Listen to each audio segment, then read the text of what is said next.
এই শোনো, চ্যানেলটি সাবস্ক্রাইব করে ঘন্টাটি বাজিয়ে দিও, কেমন?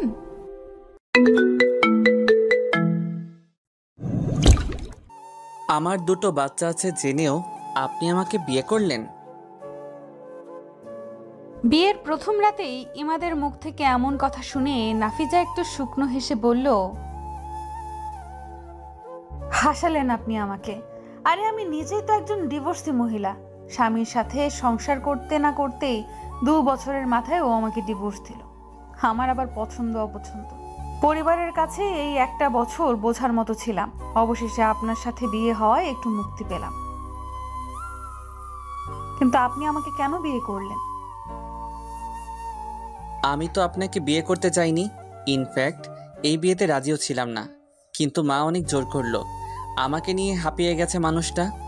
সেদিন আমার সামনে এসে মা মায়াময় কণ্ঠে বলেছিল, বাবা, তুই কি আমাকে বেঁচে থেকেও মরা লাশের মতো রাখবি? সেদিন মায়ের কথাটি শুনে খুব কষ্ট হলো। আলতো করে মায়ের কোলে মাথা রেখে বলেছিলাম, মা তুমি কেন এমন বলছো? মা তখন দুহাত তুলে আমাকে বলল,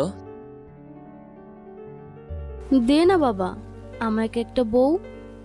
মানুষের জীবনে তো এমন দুঃখ সুখ থাকেই, কিন্তু তাই বলে কি তুই নিয়তির সাথে রাগ করে জীবনকে থামিয়ে রাখবি? সন্তানগুলোর কথা অন্তত ভাব। ওদের পুরো জীবনটা এখনো পড়ে আছে, ওদেরও তো মায়ের ভালোবাসা পাওয়ার অধিকার আছে। সেদিন কেন জানি মায়ের কথাগুলো খুব লাগলো। মায়ের মুখের দিকে তাকিয়ে আপনাকে বিয়ে করতে বাধ্য হলাম। ইমাদের কথা শুনে বিশাল ঘোমটার আড়ালে লুকিয়ে থাকা মেয়েটির চোখ দুটো অশ্রুতে ভিজে গেল। কিন্তু ইমাদ সে খবর নিল না, বরং তিক্ত কথা শোনাতে লাগলো। দেখুন, আমি আপনাকে কখনো স্ত্রীর মর্যাদা দিতে পারবো কিনা জানি না, তবে বন্ধু হিসেবে আপনাকে সবসময় সাহায্য করব। আর হ্যাঁ, আপনার আগের স্বামী আপনাকে ছেড়ে দিয়েছে কেন সেটাও আমি জানি না, তবে জানতেও চাই না, কারণ আপনাকে নিয়ে আমার কোনো মাথা ব্যথা নেই। তবে মায়ের থেকে যেটুকু শুনেছি আর এতক্ষণে আপনাকে যেটুকু দেখেছি, তাতে আমার মনে হচ্ছে আপনি খুবই পরহেজগার। আর সেই জন্যই হয়তো আমাদের বিয়েটাও মসজিদে হয়েছে। কিন্তু বুঝতে পারছি না, আপনি এত পরহেজগার হওয়া সত্ত্বেও আপনার হাজবেন্ড আপনাকে ছেড়ে কেন চলে গেছে? আবার সেই প্রশ্নটার সম্মুখীন। এই 1 বছরে মেয়েটি এই প্রশ্নটি শুনতে শুনতে প্রায় ক্লান্ত হয়ে যায়। ভেবেছে এবার একটু মুক্তি পাবে, কিন্তু তাও হলো না। ঘোমটার আড়ালে লুকিয়ে থাকা মেয়েটি ইমাদের প্রশ্নের কোনোই উত্তর দিল না। ইমাদ একটু সংকোচ করে তখন বলল, আসলেই কি আপনি ভালো, নাকি ভালো হওয়ার অভিনয় করছেন? নাফিজা তখন শান্ত কণ্ঠে বলল, হয়তো খারাপ, তাই আজ অব্দি কারো মনে জায়গা পেলাম না। আপনি কি আমার কথায় রাগ করেছেন? এমা, কি বলছেন? রাগ কি সবার উপর করা যায় বলুন? রাগ করতে হলে মানুষের উপর অধিকার থাকতে হয়। ইমাদ আর কোনো জবাব দিল না। একটু নিচু করে মুখটাকে রেখে নাফিজাকে উদ্দেশ্য করে বলল, দেখুন, আমি জানি না আপনি দেখতে কেমন, আর আপনাকে দেখারও আমার কোনো আগ্রহ নেই, তবে আপনাকে একটা কথা বলে রাখি, আপনি প্লিজ আমার কাছে কখনো স্ত্রীর অধিকার চাইবেন না। চাইবো না, নিশ্চয়ই আল্লাহ তাআলাই আমার জন্য যথেষ্ট। নাফিজার কথা শেষ না হতেই দরজায় কেউ নক করতে লাগলো। ইমাদ একটু চিন্তিত হয়ে দরজার সামনে গিয়ে বলল, কে? ওপাশ থেকে তখন আওয়াজ আসলো, বাবাই, আমি। বাবাই শব্দটা ইমাদের কানে আসতেই এক মুখ হাসি নিয়ে ছেলেটি দরজা খুলল। দরজা খুলতেই একটি 4 বছরের মেয়ে ইমাদের কোলে উঠে পড়ল। এক মুখ হাসি নিয়ে মেয়েটি ইমাদকে বলতে লাগলো, ও বাবাই, আমি তোমার পাতে তুবো না? কথাটি নাফিজার কানে যেতেই নাফিজা খিলখিল করে হাসতে লাগলো। ওর হাসির আওয়াজ ইমাদের 9 বছরের মেয়ে নওরিনের কানে যেতেই ও বাবাকে রাগী স্বরে বলতে লাগলো, বাবাই, তোমার আর মায়ের ঘরে একে ওকে কেন এই ঘরে এনেছো? আর তাছাড়া ও এভাবে সেজে বসে আছে কেন? মেয়েটির এমন কথা নাফিজার কানে যেতেই নিমেষেই ওর হাসিটা উধাও হয়ে যায়। ইমাদ নওরিনের মাথায় হাত দিয়ে বলল, মামুনি, ও তোমার আন্টি হয়। আন্টি? আচ্ছা, মামুনি বলে পরিচয় দিলে কি হতো? ও বাচ্চাদের আম্মু হতেও বুঝি আপনার স্ত্রীর অধিকার লাগবে? নাফিজা মনে মনে এই ভাবতে ভাবতে নিশ্চুপভাবে বসে রইল। কিন্তু নওরিন বড় জেদি ও একরোখা টাইপের মেয়ে। ঘরে ঢুকতেই নাফিজার হাতটা শক্ত করে ধরে ওকে ঘর থেকে বের করে দিল। চিৎকার দিয়ে বলতে লাগলো, আমার বাবার রুমে তুমি কি করছো? যাও এখান থেকে। ইমাদ তখন নওরিনকে বলতে লাগলো, আম্মু এমন করে না, ও তো আমাদের বাড়ির মেহমান। না বাবাই, ও কেউ না। ফুপু বলেছে ও আমাদের সৎ মা। বাবাই, ওকে চলে যেতে বলো, না হলে আমি কিন্তু তোমার সাথে আর কোনো দিন কথা বলবো না। এই বলে নওরিন নাবার দিকে তাকিয়ে ইমাদকে বলল, না বা, ও তোমাকে কোনোদিন বাবা বলে ডাকবে না। নাফিজা অবাক হয়ে গেল 9 বছরের একটি বাচ্চার মুখে এমন সব আচরণ দেখে। খুব অবাক ভাবে ও নওরিনের দিকে তাকালো। মেয়েটির চেহারায় এত পরিমাণ মায়া যা যে কেউ ওর প্রতি ভালোবাসায় জড়াবে, কিন্তু বড্ড জেদি ও একরোখা টাইপের মেয়ে। কি হলো, তুমি এখনো দরজার সামনে দাঁড়িয়ে আছো কেন? প্লিজ এখান থেকে চলে যাও। বাবাই, ওকে চলে যেতে বলো। নওরিনের চেঁচামেচিতে মিসেস সালেহা বেগম উপরে উঠে আসতে বাধ্য হলো। ইমাদের রুমে এসে নতুন বউকে বাহিরে দাঁড়িয়ে থাকতে দেখে আর নওরিন ও নাবাকে ইমাদের সাথে দেখে গম্ভীর কণ্ঠে সালেহা বেগম নওরিনকে জিজ্ঞেস করলো, কি ব্যাপার, তুমি এখানে কি করছো? নওরিন, আমি না তোমাকে আর নাবাকে ঘুম পাড়িয়ে দিয়ে আসলাম, তোমরা এ ঘরে কি করছো? নাবা তখন বাবাইয়ের কোল থেকে দিদুনের কোলে গিয়ে আদো আদো করে বলতে লাগলো, দিদু, বোন বোন উতিয়ে দিয়েছে আমায়। বোন, বাবাই বাবাই আদবে বলে। নাবার কথা শুনে মিসেস সালেহা বেগম গরম চোখে নওরিনের দিকে তাকাতেই ও ইমাদের পিছু গিয়ে লুকিয়ে পড়ে। মিসেস সালেহা তখন ইমাদের পিছু থেকে ওর হাতটা শক্ত করে ধরে ওকে বলে, দিন দিন তোমার বেয়াদবি বেড়েই যাচ্ছে। ইমাদ তখন ওর মায়ের হাতটা সরিয়ে মিসেস সালেহাকে বলে, মা, প্লিজ তুমি ওকে ছাড়ো। এই তোর প্রশ্রয়ে মেয়েটি দিন দিন বিগড়ে যাচ্ছে। তোরা ওকে আদর দিয়ে দিয়ে দিন দিন বানর বানিয়ে ফেলছিস। আদর আর কি দিলাম, তোমার কথা রাখতে গিয়ে তোমার জ্বালায় আমাকে আবার বিয়ে করতে হয়েছে, তাও একটা ডিভোর্সি মহিলাকে।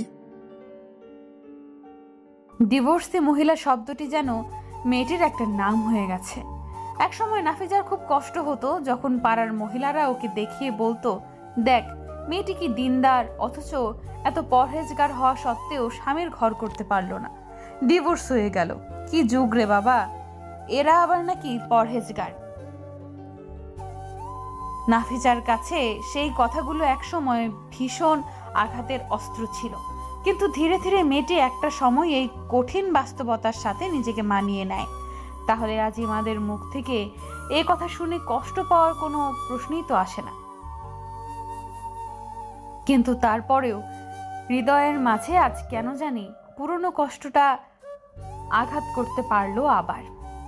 নাফিজা বুঝে উঠতে পারলো না কেন এমন কষ্ট হলো।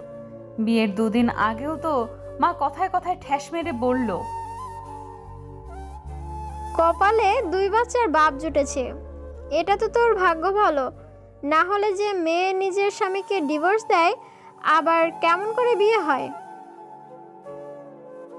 নিজের আপন মা যখন সব কিছু জেনেও এমন কথা বলে, তখন তো কষ্ট যন্ত্রণা দরুন জ্বালা পাওয়ার কথা।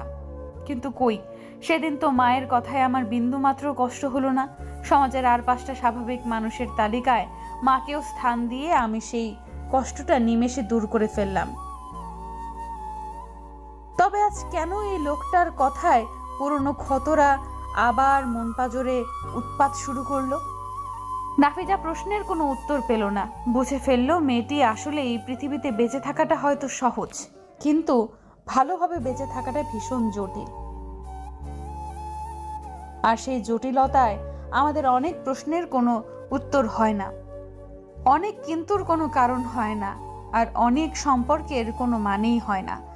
সালেহা ইমাদের এমন কথা শুনে ইমাদকে রেগে গিয়ে বলে,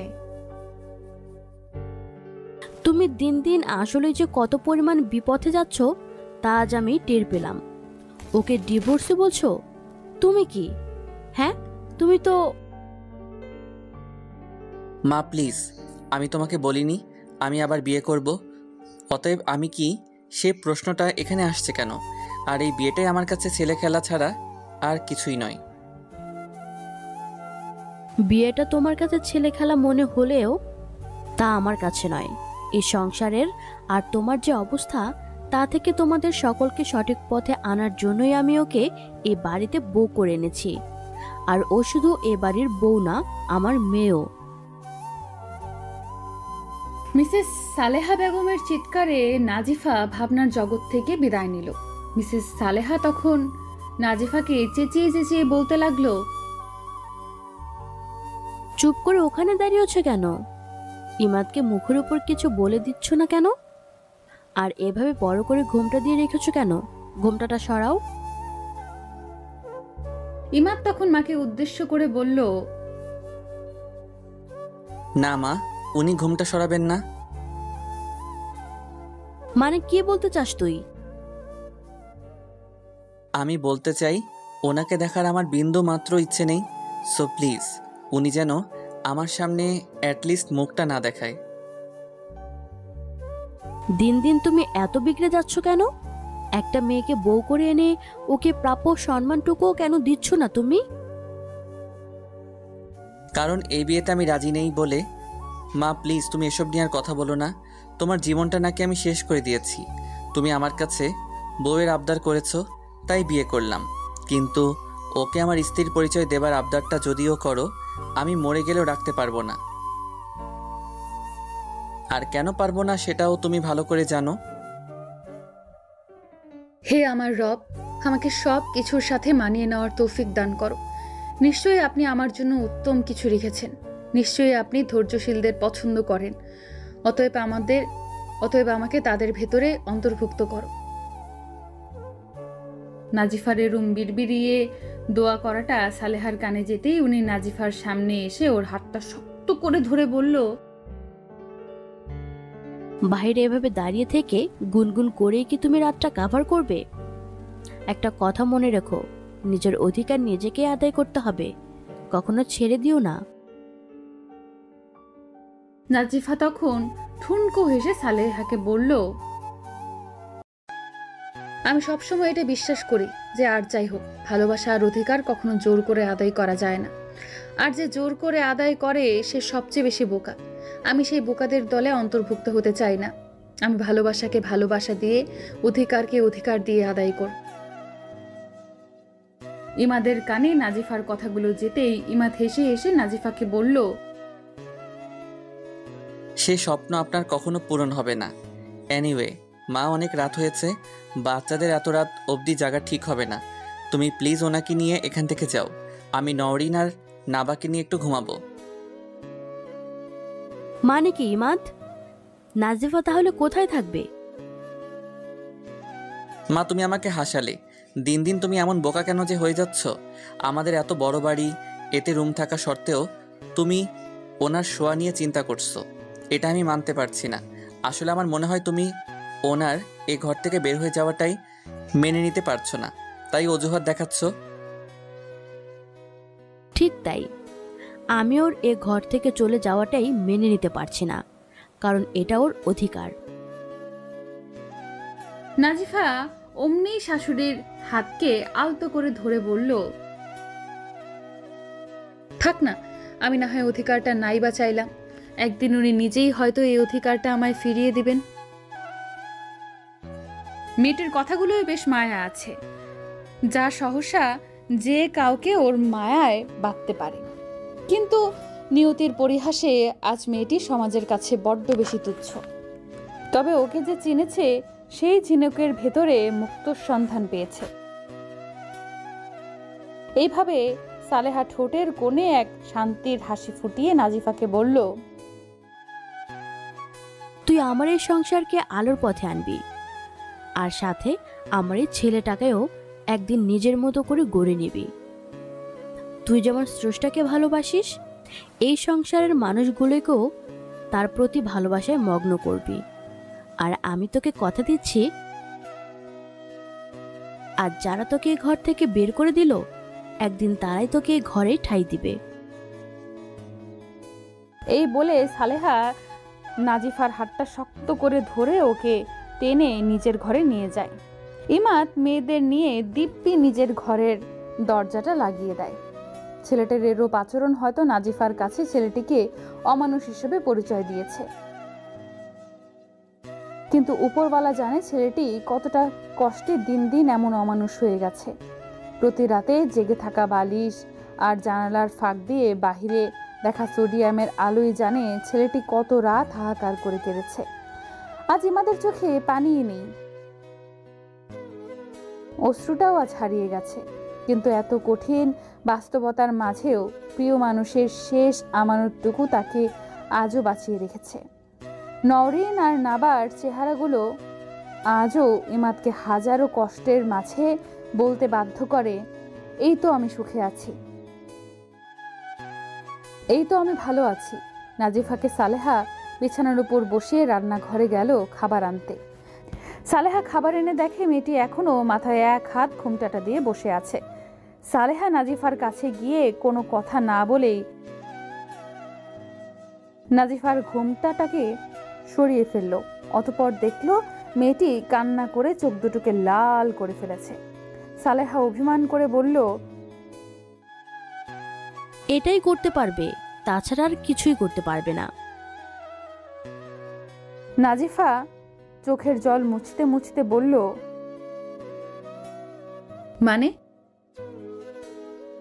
মানে আমরা মেয়েরা কান্না ছাড়া আর কিছুই করতে পারি না। শোনো, একটা কথা মাথায় রাখবে, তোমার সুখ তোমার নিজেকেই আদায় করে নিতে হবে, বুঝলে?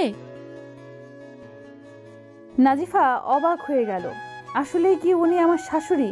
দুনিয়াতে কত রকমের মানুষ, কেউ শাশুড়ি নামক জল্লাদ আর কেউ শাশুড়ি নামক মা।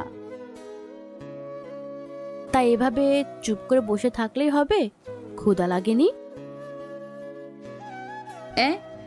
মানে লেগেছে তো। যাও হাত মুখ ধুয়ে এসো, আমি খাবার বেড়ে দিচ্ছি।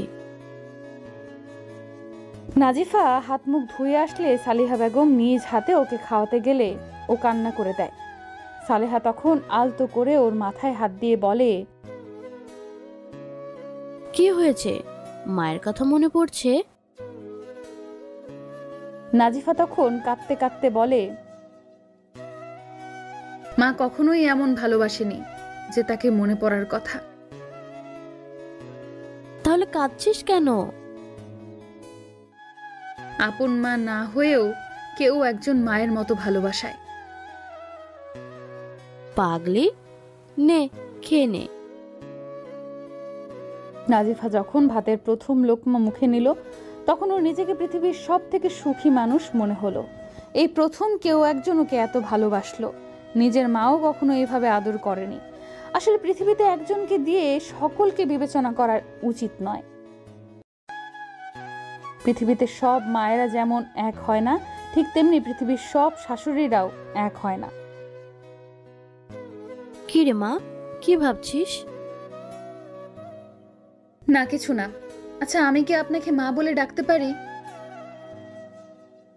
এ মা, এ আবার কি কথা? আমি তো তোরই মা। কথাটি শুনে নাজিফা মিসেস সালেহার দিকে ভ্যাল ভ্যাল করে তাকিয়ে রইল। কি হলো, ওভাবে চেয়ে আছিস কেন? না কিছু না। নে ঘুমিয়ে পড়, কাল থেকে দেখবি এই বাড়ির নাটকীয়তা। দেখতে তো আমাকে হবেই, আর সাথে মানুষগুলোকেও পরিবর্তন করতে হবে। সকালে নাজিফার মধুর সুরের কোরআন পাঠ করা শুনে সালেহার ঘুম ভেঙে যায়। সালেহা চোখ খুলতেই দেখতে পেল মেয়েটি কোরআন পড়ছে আর বিনিয়ে বিনিয়ে কাঁদছে। সালেহা ওর পাশে গিয়ে বসতেই নাজিফা চোখের জল মুছে সালেহাকে বলল, আম্মু আপনি নামাজ পড়ে নিন। নাজিফার এই বাক্যটির মাঝে সালেহা যে শান্তি সুখ পেল তা অনেক কাল আগেই ছেলে মেয়েদের বিপথে যাওয়ার ফলে হারিয়ে গিয়েছে। সালেহা ওযু করে এসে নামাজ পড়ে নাজিফাকে বলল, আচ্ছা নাজিফা, তোমার কখনো রবের উপর রাগ হয়নি? কেন? না মানে, তিনি তোমাকে এত কষ্ট দিচ্ছে অথচ তুমি তার হুকুম মেনে চলো, তাকে ডাকো। নাজিফা তখন হেসে বলল, রবের উপর রাগ করা যায় না মা, কিন্তু অভিমান করা যায়, যা নিমেষে আবার রবের সামান্য নেয়ামত পেয়ে ভালোবাসায় পরিণত হয়। আর রব কখনো তার বান্দাদের কষ্ট দেয় না, বরং পরীক্ষা করে দেখে তার বান্দা তাকে কত ভালোবাসে। তবে সবাইকে পরীক্ষা করে না। যারা তার হুকুম মেনে চলে, তাকে ডাকে, তার উপর ভরসা রাখে, রব কেবলই তাদেরই একটু বেশি পরীক্ষা করে। কিন্তু তাই বলি কি আমি বলতে পারি আমার রব আমাকে কষ্ট দিচ্ছেন? মাশাআল্লাহ, কি সুন্দর কথা। আচ্ছা আম্মু, এবারের কেউ সকালে নামাজ পড়ে না? সালেহা তখন একটি দীর্ঘ নিঃশ্বাস ফেলে বলল, আমি হয়তো ভালো নই রে মা, তাই হয়তো ছেলে মেয়েগুলোকে রবের সাথে পরিচয় করাতে পারলাম না। ফাহাদ মানে আমার বড় ছেলে, ও তো কোনো কালেই মানুষ হয়নি। ওর কাছে জীবন মানে একটাই। তাই মাস্তি, আড্ডা আর গার্লফ্রেন্ড ভেবেছিলাম বিয়ের পর মানুষ হবে, কিন্তু যাকে বিয়ে করলো সে নিজেই তো চাইনিজ। আর আমার ছেলেকে ও আর কি মানুষ করবে, নিজেই তো। সালেহা চুপ হয়ে গেল। তারপর ঠোঁটের কোণে ঠুনকো হাসি ফুটিয়ে বলল, অবশ্য অন্যের মেয়েকে কি বলবো, আমার নিজের মেয়ে নিতুকেই তো আজ ঠিক করতে পারলাম না। মাদ্রাসায় দিয়েছিলাম যাতে মেয়েটি একটু ঠিক হয়, কিন্তু কোথায় কার ভালো, দিন দিন আরো বেশি বেহায়াপনা হয়ে গেছে, পড়ালেখাও বন্ধ করে দিয়েছে। নাজিফা তখন একটু ক্ষীণ কণ্ঠে বলল, আর মা উনি? কে ইমাদ? জানিস মা, ও আমার গর্ব করার সন্তান ছিল। কখনো ওর ভিতরে আমি সামান্যটুকু অনৈতিক কাজ দেখিনি। ছোটবেলা থেকেই ও 5 ওয়াক্ত নামাজ, আদর্শবান মানুষ হিসেবে গড়ে উঠেছে। ও অনেক ভালো একজন ডাক্তার, কিন্তু ওই যে কথায় আছে না, কাল যে মানুষটা আমের ছিল আজ সে ফকির হয়ে গেল। ইমাদেরও তাই হলো।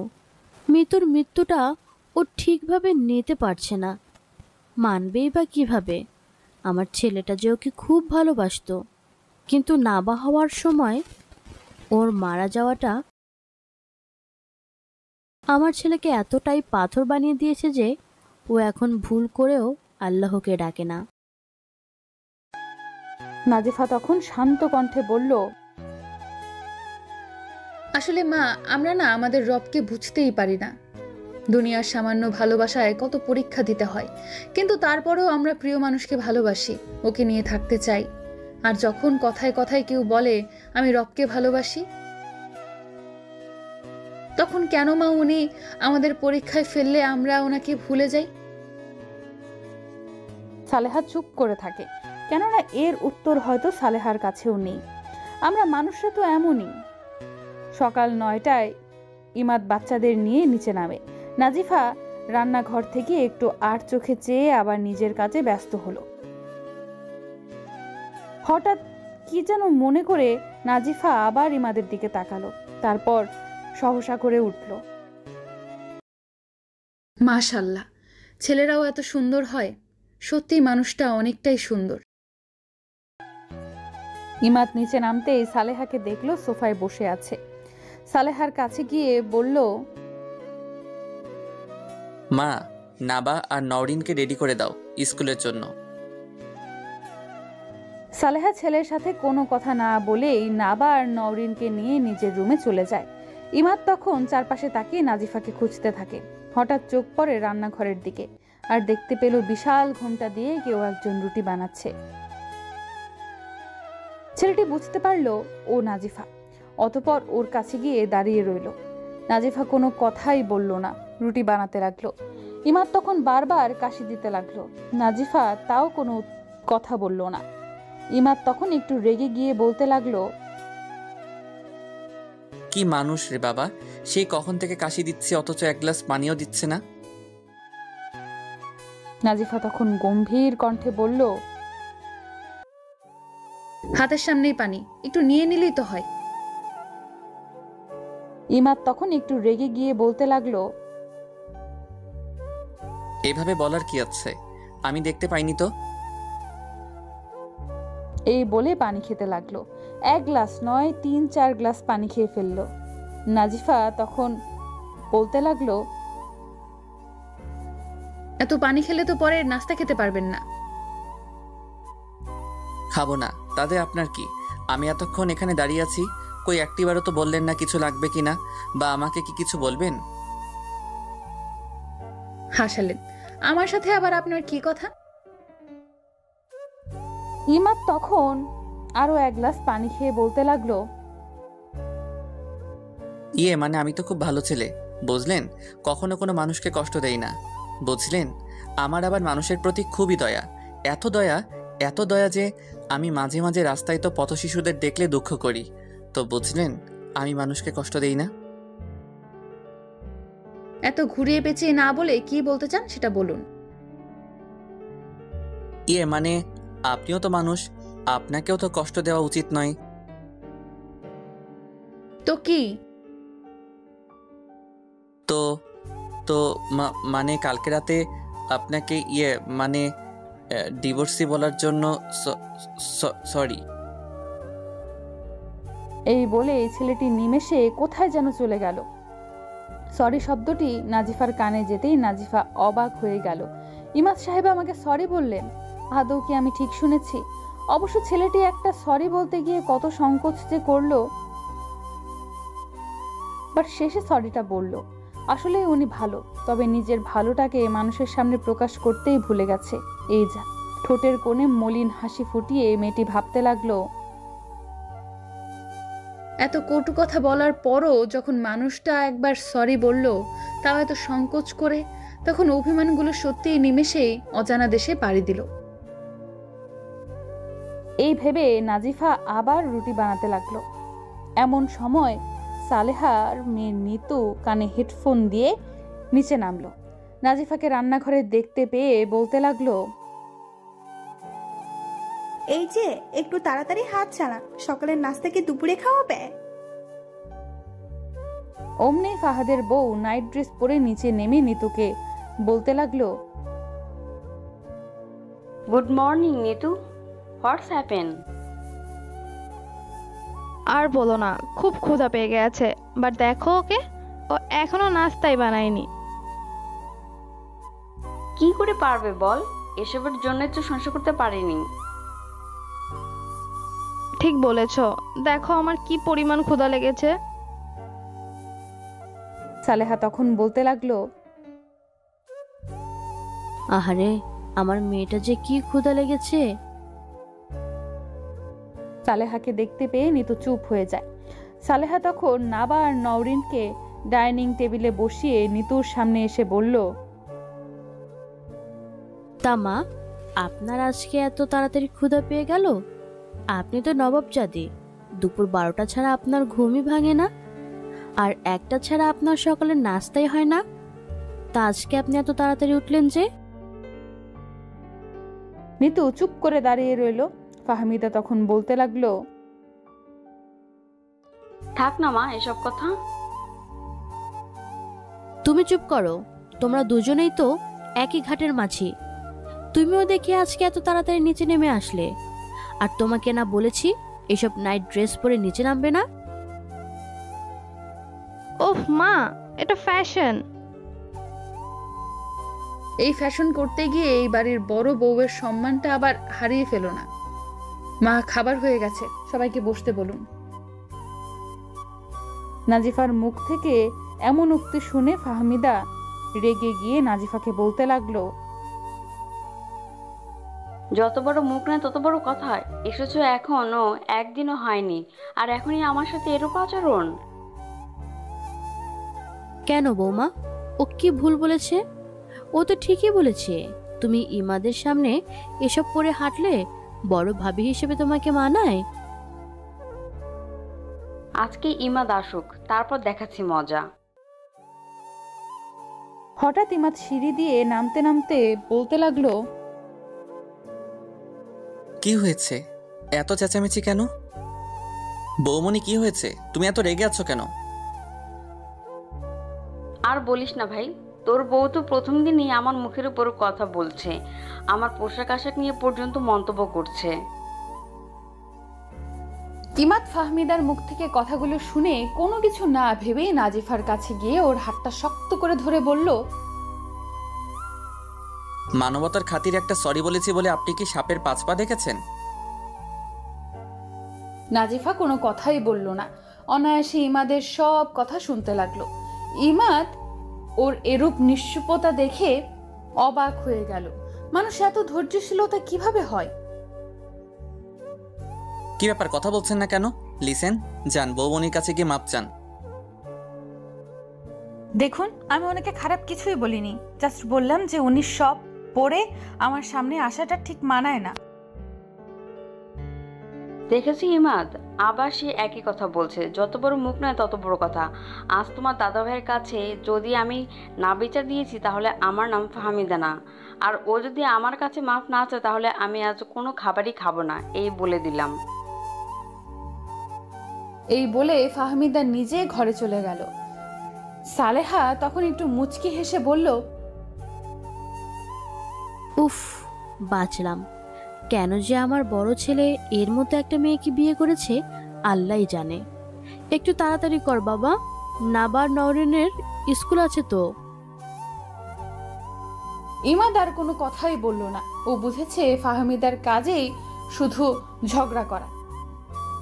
এখন ওর মনে পড়ে মিতুর সাথে সামান্য কারণ নিয়ে কি পরিমাণ ঝগড়া করত। ইমাদ ভাবছে, তবে মিতু এই মেয়েটির মতো নিশ্চুপ থাকতো না। মিতুকে যদি বৌমনি বলতো একটা, মিতু বলতো 100টা। এখনো মনে পড়ে শুধুমাত্র বৌমনির কারণে ও কতবার আমাকে বলেছিল চলো আমরা আলাদা হয়ে যাই, কিন্তু এই কথাটি কখনোই আমি মায়ের কান অবধি আসতে দেইনি। কারণ আমি জানতাম মা আর যাই হোক আমাদের 2 ভাইয়ের আলাদা হয়ে যাওয়াটা কখনোই মেনে নিতে পারবে না। কেননা বাবা মারা যাওয়ার পর আমি আর দাদা ভাইয়ের তো মায়ের কাছে সব। আজ আবার এই বৌমনির কারণে সেই মানুষটাকে মনে পড়ে গেল যে আমাকে অসহায় করে দূরে কোথাও চলে গেল। মিতুর কথা মনে পড়তেই ছেলেটার চোখ দুটো লাল হয়ে যায়। ছেলে মানুষ, তাই সে বুঝে ফেললো কান্না তাকে মানায় না। সহসা ডাইনিং টেবিল থেকে উঠে দাঁড়ালো। নাজিফা তখন মিতুকে আর শাশুড়িকে রুটি দিচ্ছিল। ইমাদের এভাবে উঠে দাঁড়ানো দেখে সালেহা বিস্ময় কণ্ঠে জিজ্ঞাসা করলো, কি হয়েছে? এভাবে উঠে দাঁড়িয়েছিস কেন? খিদে নেই। এই বলে ইমাদ চলে যেতে চাইলে নাজিফা অমনেই ওর হাতটা গিয়ে ধরে ফেললো। নাজিফার এত সাহস দেখে ইমাদ খুব বেশি অবাক হয়। চিৎকার দিয়ে বলতে লাগলো, হাউ ডেয়ার ইউ! আপনি আমার হাত ধরার সাহস কোথায় পেলেন? সাহস তো আপনিই দিয়েছেন।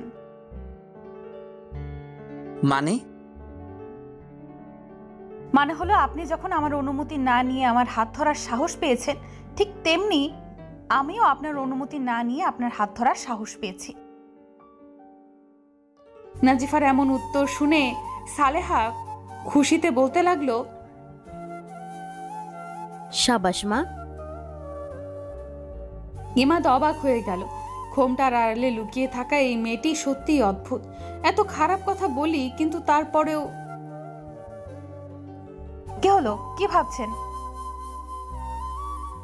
না, কিছু না।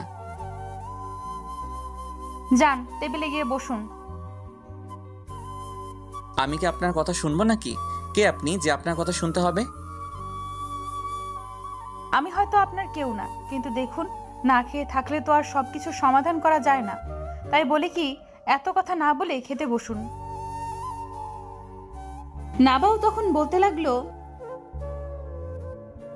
বাবাই আতো আতো। মেয়ের কথা ফেলতে না পেরে ইমাদ খেতে বসে। নাজিফা সবাইকে খাবার দিয়ে এক পর্যায়ে নাবাকে নিজের হাতে জ্যাম আর পাউরুটি খাওয়াতে গেলে নওরিন নাজিফার হাতটা ধরে ফেলে। চোখগুলোকে বড় বড় করে নাজিফাকে বলতে লাগলো, তুমি একদম আমার বোনকে খাওয়াবে না। নাজিফা একটু স্নেহময় কণ্ঠে নওরিনকে তখন বলল,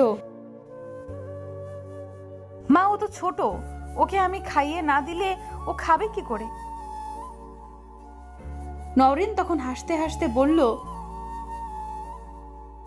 আপনি তো মাত্র একদিন হয়ে এসেছেন, এতদিন আমার বোনকে দিদুনেই খাইয়ে দিত, সুতরাং আজকে না হয় দিদুনেই খাইয়ে দিবে। নিতু নওরিনের কথাগুলো শুনে মনে মনে বলতে লাগলো, গুড নওরিন, এটাই তো আমি চেয়েছি, আর তুই করেছিস, ভেরি গুড। ইমাদ নিজেই হতভম্ব হয়ে গেল নওরিনের এরূপ আচরণ দেখে। মাত্র 9 বছর বয়স, অথচ এই বয়সেও এত পরিমাণ খারাপ হয়ে গেছে। হয়তো মেয়েটিকে আমারও পছন্দ না, কিন্তু তাই বলে আমি যেরূপ আচরণ করতে পারি ও তো তা পারে না, কেননা ও তো বাচ্চা। আর তাছাড়া শত হোক নাজিফা তো ওর মায়ের মতোই। এই ভেবেই ইমাদ নওরিনকে অনেক জোরে একটা ধমক দিল। নওরিন অমনেই কান্না করে দিল। নাজিফা তখন ওকে জড়িয়ে ধরতে চাইলে ও তখন নাজিফাকে বলে, ডন্ট টাচ মি, তোমার জন্য বাবাই এই প্রথম আমাকে বকা দিয়েছে। এই বলে না খেয়ে চলে গেল। নাজিফা তখন ইমাদকে বলল, এটা আপনি কেন করলেন? ও তো ছোট মানুষ, আর ছোট মানুষদের ভালোবাসা দিয়ে বোঝাতে হয়, ধমক দিয়ে নয়। আপনি চুপ করুন, সব আপনার জন্যই হয়েছে। জাস্ট আপনার জন্যই আমি আমার মেয়েকে এই প্রথম বকেছি। এই বলে ইমাদ না খেয়ে বাড়ি থেকে বের হয়ে যায়। নিতু তখন সালেহাকে উস্কানির জন্য বলতে লাগলো, দেখেছ কি মেয়ে বউ করে আনলে? যে ভাই কখনো না খেয়ে বাড়ি থেকে বের হতো না, আজ এই প্রথম সে না খেয়ে বাড়ি থেকে বের হয়ে গেছে। শতহোক ছেলে তো না খেয়ে বাড়ি থেকে বের হয়েছে, এটা সত্যি। সালেহার খুব খারাপ লাগে। নিতুকে কোনো কিছু না বলেই সালেহা নিশ্চুপভাবে রুমে চলে গেল। নিতু তা দেখে মহা খুশিতে গান গাইতে লাগলো আর নাস্তাটা নিয়ে উপরে চলে গেল। নাজিফার চোখ দুটো জলে ঝাপসা হয়ে যায়। উপরের দিকে তাকিয়ে আল্লাহকে বলতে লাগলো, আমি কি কখনোই কাউকে সুখী করতে পারবো না? আল্লাহ, আপনি কি কখনোই আপনার এই বান্দাকে একটু সুখ দিবেন না? নিশ্চয়ই আল্লাহ আপনি আমাকে সাহায্য করবেন, কিন্তু আর কতদিন আমি এভাবে মানুষদের কষ্ট দিব? অমনি দুফোঁটা অশ্রু নাজিফার গাল বেয়ে গড়িয়ে পড়ল। ঠিক তখনই নাবা নাজিফার আঁচল ধরে টান দিল। নাজিফা বিস্মিত হয়ে নিচের দিকে তাকাতেই দেখে নাবা। ওর সামনে বসতেই নাবা বলতে লাগলো, এই তুমি আমাকে তাইয়ে দিবে না? তুমি তাচ্ছ কেন? নাজিফা ওর কপালে একটা চুমু দিয়ে বলল, এমনি কাচ্ছি মা, আয় আমি তোকে খাইয়ে দিচ্ছি। নাবা তখন নাজিফাকে বলতে লাগলো, তুমি কে? তুমি কি মা? তুমি কি মা? নাজিফা তখন নাবাকে কোলে নিয়ে বলতে লাগলো, হ্যাঁ মামুনি, আমি তোর মা। নওরিন অমনেই নাজিফার সামনে এসে বলতে লাগলো, না, তুমি মা নও, ফুফু বলেছে তুমি সৎ মা। নাবা, ওনার কোল থেকে নাম বলছি, উনি আমাদের মা নন। এই বলে নওরিন নাবাকে জোর করে নাজিফার কাছ থেকে নিয়ে যায়। নাবা কাঁদতে থাকে আর বলতে থাকে, মা আমি দাবো, মা আমি তোমার তাতে দাবো। সকাল 10টায় নাজিফা সালেহার কাছে গিয়ে জিজ্ঞাসা করে, মা আপনি কি আমার উপর রাগ করেছেন? সালেহা তখন একটু হেসে বলল, না, কেন রাগ করব? কিন্তু মন খারাপ, আসলে ছেলেটা কখনো না খেয়ে এভাবে বাড়ি থেকে বের হয়ে যায়নি তো, আর নওরিনও না খেয়ে আছে তাই। আচ্ছা মা, ওনাদের সব থেকে পছন্দের নাস্তা কি আপনি জানেন? জানবো না কেন? আসলে নওরিন আর ইমাদ দুজনেই আলু পরোটা খুবই পছন্দ করে। আলু পরোটা দেখলে দুজনেই লোভ সামলাতে পারে না। আগে বলবেন না মা, আসলে এই আলুর পরোটা আমার বাবাও খুব পছন্দ করত। বাবার জন্য বানাতে বানাতে এই পরোটার সাথে আমার একটা বন্ধুর সম্পর্ক হয়ে গেছে, তাই আমার হাতের আলুর পরোটা মানেই সেই। সালেহা তখন বলল, তাহলে তুমি তাড়াতাড়ি করে কয়েকটা আলুর পরোটা বানিয়ে ফেলো। আমি কদমকে বলি ইমাদের চেম্বারে নিয়ে যেতে। কিন্তু নওরিন? ও তুমি চিন্তা করো না, ওকে খাওয়ানোর দায়িত্ব আমার। এই বলে নাজিফা তাড়াতাড়ি করে রান্নাঘরে গিয়ে আলুর পরোটা বানালো। টিফিন বক্সে কয়েকটা ইমাদের জন্য চেম্বারে পাঠিয়ে দেয়, আর কয়েকটা নিয়ে নওরিনের ঘরে যেতেই দেখে মেয়েটি পেটে হাত দিয়ে বসে আছে, মুখটা শুকিয়ে গেছে। নাবা সামনেই বসে খেলছে। দুজনে এখনো স্কুল ড্রেসটাও খোলেনি। আমার উপর রাগ করে আজকে স্কুলে যায়নি বুঝলাম, কিন্তু ড্রেসটাও খুললো না। এই ভেবে নাজিফা একটা কাশি দিল। ওর কাশির আওয়াজ নাবার কানে যেতেই নাবা বলে উঠল, মা তুমি আত্ম। নওরিন অমনি দরজার দিকে তাকাতেই নাজিফাকে দেখে বলে উঠল, তুমি আমার ঘরে কেন? নাজিফা একটু নিচু স্বরে নওরিনকে তখন বলল, তোমার জন্য নাস্তা নিয়ে এসেছি। আমি খাবো না। দেখো, আমার উপর রাগ করে তো আর না খেয়ে থাকা উচিত নয়। খেয়ে নাও মা, নাও। বললাম না আমি খাবো না। ঠিক আছে, তুমি না খেলে আমি খেয়ে ফেলছি। আলুর পরোটা আমারও খুব প্রিয়। আলুর পরোটা শুনতেই নওরিন একটু আমতা আমতা করে বলল, তো তোমার হাতে ওটা আলুর পরোটা? হ্যাঁ তো। কে বানিয়েছে, তুমি? আসলে আমার বাবা বলতেন আমার হাতের আলুর পরোটা নাকি অনেক মজা। তো কি হয়েছে, এগুলো আমাকে শোনাও কেন? আমি খাবো না। ঠিক আছে, আমি তাহলে যাই। অমনি নওরিন বলল, এই শোনো। নাজিফা তখন বলল, তুমি আমাকে বলছো? আসলে তুমি যেহেতু এতবার বলছো তো একটু খেয়ে দেখতে পারি। নাজিফা নওরিনের কথাটি শুনে খুশি হয়ে গেল। নওরিনের কাছে গিয়ে বসে ওর সামনে খাবারটা দিল। নওরিন তখন একটু সংকোচ নিয়ে বলল, খাবো? ও মা, এ আবার কেমন কথা, খাও। নওরিন খেতে লাগলো। পরোটাগুলো ওর এতই ভালো লেগেছে যে ও নাজিফাকে বলতে লাগলো, তুমি তো ভালো রান্না করতে পারো। ধন্যবাদ। নাজিফা তারপর কিছু সময় চুপ থেকে নওরিনকে বলল, আচ্ছা মা, তুমি কেন আমার উপর রাগ করো? আমি তো তোমার সাথে কোনো খারাপ আচরণ করি না, আর বড়দের সাথে এমনভাবে আচরণ করলে যে আকাশের মালিক খুব অসন্তুষ্ট হয়। নওরিন অমনি খাবারটা রেখে কৌতূহল নিয়ে নাজিফাকে জিজ্ঞেস করলো, আল্লাহ বুঝি খুব অসন্তুষ্ট হয় আমি বড়দের সাথে খারাপ আচরণ করলে? হ্যাঁ তো মা।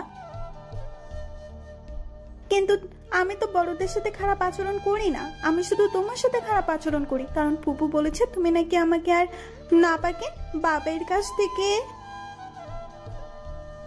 অমনি নিতু ঘরে ঢুকে যায়। নওরিনের দিকে চোখ বড় বড় করে তাকিয়ে হাত দিয়ে ইশারা দিয়ে বলে, ওকে চুপ থাকতে। নওরিনও চুপ হয়ে গেল। নাজিফা নওরিনকে তখন বলে, কি হলো মা, চুপ হয়ে গেছো কেন? কি বলেছে ফুফু, আমাকে বলো। নিতু তখন নাজিফার সামনে এসে বলতে লাগলো, আমার নামে তুমি নওরিনকে কি বলছো? নাজিফা নিতুকে দেখে বুঝতে পারলো নওরিন কেন চুপ হয়ে যায়, এবং এও বুঝতে পারে একটি 9 বছরের মেয়ের এরূপ আচরণের পিছনে আমরা বড়রাই দায়ী। বাচ্চারা কখনোই খারাপ মন মানসিকতার হয় না। তাদের নির্মল হৃদয়কে যদি কোনো অপবিত্র ব্যক্তি তাদের নিজের মনের মতো গড়ে, তখনই সেই বাচ্চাটির হৃদয়ে অপবিত্রতা বাসা বাঁধে। কি হলো, চুপ করে আছো কেন? কানে কথা যায় না? আমার নামে কি বলে তুমি নওরিনের কান ভারী করছো? এই জন্যই বলি নওরিন কেন হঠাৎ চুপ হয়ে গেছে। মানে কি বলতে চাইছো? না কিছু না, অন্তত এই বাচ্চাদের সামনে তোমাকে আমার কিছুই বলার নেই। এসো ড্রয়িং রুমে এসো। নাজিফা নিতুকে ড্রয়িং রুমে এনে জিজ্ঞাসা করতে লাগলো, তুমি নওরিনকে কি বলেছো? মানে আমি আবার নওরিনকে কি বলবো? কিছুই বলনি? না তো। এনিওয়ে, তোমার সাথে পরে কথা বলবো, আমি এখন বাইরে যাচ্ছি। কি, তুমি এভাবে বাইরে যাবে? কেন, কি হয়েছে? তুমি জিন্স টপ পরে বাইরে যাবে না। এরূপ রংচটা লিপস্টিক দিয়েছো কেন? আর এমন কার্লি চুলগুলোকে লাল আর বাদামি রং করে তোমার মনে হচ্ছে তোমাকে খুব ভালো লাগছে। তাতে তোমার কি? দেখো নিতু, তোমার মনে হচ্ছে এগুলোতে তোমাকে খুব স্মার্ট লাগে, কিন্তু বিশ্বাস করো, নিজের দেশের সাদামাটা পোশাকেই আর পর্দায় মেয়েদের সৌন্দর্য। তুমি কেন নিজেকে বাহিরের বখাটে ছেলেদের কাছে পণ্য তৈরি করবে? একটা কথা মনে রেখো, জিন্স টপস রংচটা লিপস্টিক দিয়ে ছেলেদের সামনে চলাফেরা করলেই তাকে আর যাই হোক সত্যিকারের স্মার্ট বলে না। সত্যিকারের স্মার্ট হতে হলে নিজেকে সম্মান করতে শিখতে হয়, অন্যের সামনে নিজেকে পণ্য বানাতে হয় না, আর একটা সুন্দর মন থাকতে হয়। ও প্লিজ, আমি তোমার এসব বকবকানি শুনতে চাই না। এসব তোমার বকবকানি মনে হচ্ছে? তুমি না মাদ্রাসা স্টুডেন্ট?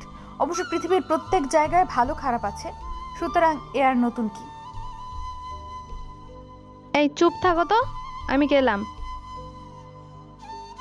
নাজিফা অমনি নিতুর হাতটা ধরে বলল, যতক্ষণ না তুমি শালীনতার পোশাকে তোমাকে আবৃত করবে ততক্ষণ অবধি তোমার কোথাও যাওয়া হবে না। নিতু অমনি হাত ছাড়াতে চাইলে সালেহা এসে বলে উঠল, সাবাস মা, এতদিনে আমি যা করে উঠতে পারিনি তুই তা করেছিস। যা, ওকে ঘরে নিয়ে আটকে রেখে আয়। নাজিফা বলল, তা করা লাগবে না মা, ও যদি এভাবে বাইরে যায় তাহলে আজ ওকে আর এই বাড়িতে ঢুকতে দিবেন না। সালেহা তখন বলে উঠল, ঠিক আছে মা, তুই যা বলবি তাই হবে। নিতু তো নাজিফার উপর রেগে ওর সামনে এসে চেঁচিয়ে চেঁচিয়ে বলল, কাজটা ঠিক করলে না, আমি তোমাকে দেখে নিব। উপর থেকে ফাহাদ আর ফাহমিদা তখন নিচে নামতে নামতে বলল, আবার কি হলো? নিতু তখন বলল, কি হবে বৌমনি, তোমাকে যেমন অপমান করেছে আমাকেও তাই করছে, আর দেখো মা তাতে সায় দিচ্ছে। ফাহাদ তখন সালেহাকে বলল, মা, এটা আপনি ঠিক করছেন না। ও আমার বউকে ইনসাল্ট করেছে। এ বাড়িতে এসেছে ও এখনও একদিনও হয়নি, অথচ আমার বউয়ের পোশাক আশাক নিয়ে মন্তব্য করছে। ঠিক করেছে তোর বউ, যেমন পোশাক আশাক পরে তেমনই মন্তব্য করেছে। ফাহাদ আর ফাহমিদা কোনো কথা বলল না, আর দুজনেই বাড়ি থেকে বের হয়ে নিজেদের কাজে চলে গেল। নিতু আর কোনো উপায় না পেয়ে উপরে যেতে বাধ্য হলো। এদিকে কদম ফিরে আসলে নাজিফা ওকে জিজ্ঞেস করে,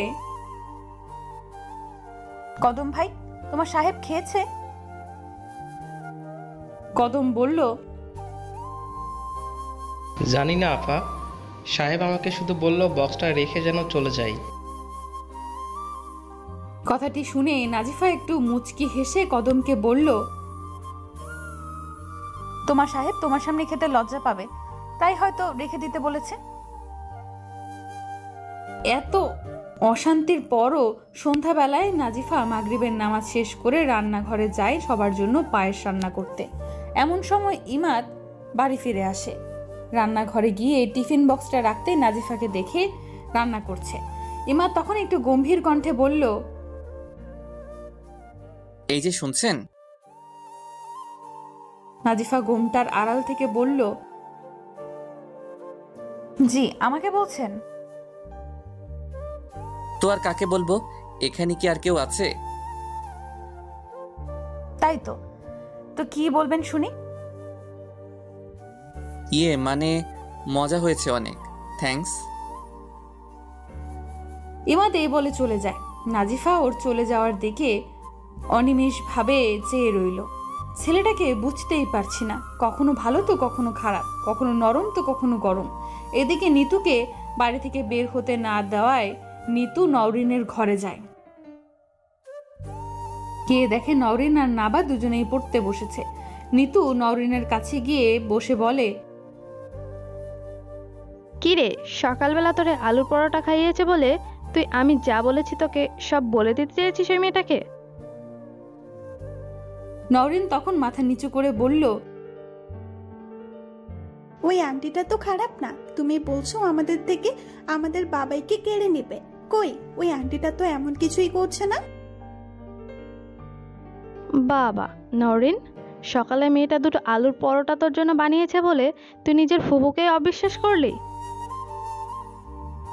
না মানে ফুপু, আমি তা বলতে চাইনি, আমি বলতে চেয়েছি। থাক বাবা থাক, তোদের ভালো চাই বলেই আমি তোকে সাবধান করেছিলাম। এখন দেখি আমারই ভুল হয়েছে। ওকে ফাইন, আমি তোকে আর কিছুই বলবো না, কিন্তু আমি যেহেতু তোর ফুফু তাই তোকে শেষ একটা কথা বলছি।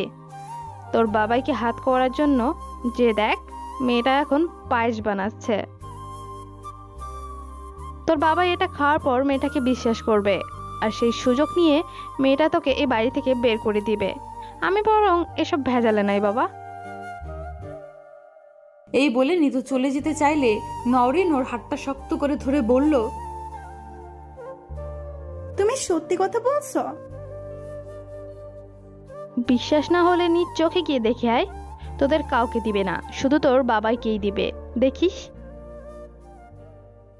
ফুপু, তুমি আমাকে বলে দাও, আমি কি করলে ও আমার বাবাইকে পায়েসটা দিতে পারবে না? নওরিনের কথাটি শুনে নিতু মুচকি হাসি দিয়ে ভাবতে লাগলো, এবার দেখো তোমার আমি কি হাল করি। এদিকে নাবা নওরিনের হাতটা ধরে কাঁদতে কাঁদতে বলল, আপু, ফুপি পদা, ফুপি ভাদো না। নিতু তখন নওরিনকে বলল, দেখেছিস নওরিন এসেছে, একদিন না হতেই তোর বোনকে তোর কাছ থেকে কেড়ে নিচ্ছে, তুই তারপরও কিছু করবি না? ফুপু, তুমি ওর কথা বাদ দাও, তুমি আমাকে বলো কি করতে হবে। নিতু তখন নওরিনের হাতে একটা বোতল তেল আর কলার দুটো খোসা দিয়ে বলল, এই নে, এই তেলটা তোর বাবার দরজার সামনে গিয়ে ঢেলে দিবি, আর তার উপর কলার খোসাটা ফেলে দিয়ে আসবি। নওরিন তখন একটু ভয়ে ভয়ে বলতে লাগলো, এতে ওর কিছু হবে না তো ফুপু? আরে কিচ্ছু হবে না, ও তো খাবার নিয়ে তোর বাবার কাছে যাবে। তোর বাবার দরজার সামনে যখন তেল আর কলার খোসার উপর পা পিছলে যাবে, তখন ওর হাত থেকে খাবারটা শুধু পড়ে যাবে। ব্যাস, তোর বাবাকে আর খাওয়াতে পারবে না। তাহলে আমি এখনই কাজটা করে আসছি। যা। নাবা তখন আবার নওরিনকে বলতে লাগলো, আপু, আম্মু ব্যথা পাবে, তুই তার না। কিন্তু নাবার কথা কি আর নওরিন শুনবে? নেতো যে মেয়েটিকে ভয়ের জগতে পাঠিয়ে দিল, যা থেকে বের হতে হলে তাকে এই কাজটি করতেই হবে। এদিকে নাজিফা পায়েস আর কিছু খাবার নিয়ে ইমাদের ঘরের দিকে যেতে লাগলো। মেয়েটি মনে মনে ভাবতে লাগলো, ওনাকে খাবারটা দিয়ে এসে মাকে আর নিতোকে নাস্তা দিয়ে আসবো, তারপর আমি আমার সোনামণিদের নিজের হাতে খাইয়ে দেব, আর নাবাকে কোলে নিয়ে একটু আদর করব। মেয়েটি ভাবনার জগতে আনন্দেই ছিল, কিন্তু বুঝতেই পারল না তার ভালোবাসার মূল্যটা কারো কাছে নেই। যেই মাত্র ইমাদের ঘরের সামনে পা রাখলো, অমনেই পেছন থেকে দেওয়ালের সাথে গিয়ে বাড়ি খেলো নাজিফার কপাল ফেটে যায়। সাথে সাথে একটা চিৎকার দিয়ে মেয়েটি মেঝেতে পড়ে যায়। নাজিফার চিৎকার শুনে ইমাদ দরজা খুলতেই দেখে নাজিফা নিচে রক্তাক্ত অবস্থায় পড়ে আছে। নাজিফার এই অবস্থা দেখে ইমাদের মৃত্যুর মৃত্যুটা চোখের সামনে ভেসে উঠল। মনের ভেতর ভয়েরা বাসা ভাবতে লাগলো, এই মেয়েটিও যদি মৃত্যুর মতো মরে যায়। এদিকে নাজিফার চিৎকারের আওয়াজ শুনে সালেহা, নিতু ইমাদের ঘরের সামনে এসে দেখে নাজিফা মেঝেতে পড়ে আছে। সালেহা বিস্মিত হয়ে ইমাদকে জিজ্ঞেস করলো, কি হয়েছে ওর? ইমাদ কোনো কথাই বলল না। ইমাদ নাজিফার হাতকে শক্ত করে ধরে বলল, এই যে শুনছেন, এই যে আপনাকে বলছি। নাজিফার কোনো সারা শব্দ না পাওয়ায় ইমাদ ওকে কোলে করে নিজের ঘরে নিয়ে আসে, অতঃপর বিছানার উপর শুইয়ে দেয়। নিতু তো নাজিফার এই অবস্থা দেখে ভয় নিজের ঘরে চলে যায়। সালেহা নাজিফার মাথার পাশে বসে কাঁদতে থাকে। এদিকে নওরিনের কানে নাজিফার চিৎকার যেতেই নওরিন ভয়ে কাঁপতে থাকে আর বলে, সরি, আমি তোমাকে ব্যথা দিতে চাইনি। নাবা পাশে কাঁদতে কাঁদতে ঘুমিয়ে গেছে। ইমাদ যেহেতু পেশায় একজন ডাক্তার, তাই সে নিজেই নাজিফার ট্রিটমেন্ট করতে শুরু করলো। ড্রয়ার থেকে ফার্স্ট এড বক্সটা বের করে তুলো দিয়ে নাজিফার কপালের রক্তগুলো মুছতে লাগলো, তারপর ব্যান্ডেজ করে দিল। কাগজে কিছু ওষুধের নাম লিখে সালেহাকে দিয়ে বলল, মা তুমি এটা গিয়ে কদমকে দাও, ও যেন এই ওষুধগুলো নিয়ে আসে। সালেহা তখন ইমাদকে বলল, ও ঠিক হয়ে যাবে তো বাবা? ইমাদ বলতে লাগলো, আমি ওর কিছু হতে দিব না মা, আমি আর কোনো লাশ দেখতে পারবো না। সালেহা অদ্ভুতভাবে ছেলের দিকে চেয়ে রইল। আমার ছেলের এই নরম হৃদয়টা এতদিন কোথায় ছিল? নিজেকে পাষাণ পরিচয় দিয়ে সোডিয়ামের আলোয় একা একাই নিজের কষ্টগুলোর সাথে নিজে বন্ধুত্ব করেছে, অথচ আমি মা হয়ে একবারও বুঝতে পারলাম না। কি হলো মা, দাঁড়িয়ে আছো কেন? যাও। হ্যাঁ বাবা, যাচ্ছি। সালেহা চলে যাওয়ার পর ইমাদের চোখে জল টপ টপ করতে লাগলো। কেন জানি বারবার মিতুর কথা মনে পড়ছে। এখনো মনে আছে এই ঘরের সামনে মিতু এভাবে পিছল খেয়ে পড়ে যায়। রক্তাক্ত অবস্থায় ওকে নিয়ে ইমাদ পাগলের মতো হসপিটালে যায়। ডাক্তার ওকে অপারেশন থিয়েটারে নিয়ে যাওয়ার কিছু সময় পর ইমাদকে বলল, হয় মাকে বাঁচাতে পারবো, নয় বাচ্চাকে। কথাটি শোনার সাথে সাথে ইমাদ কোনো কিছু না ভেবেই কোনো সংকোচ ছাড়াই বলে দেয়,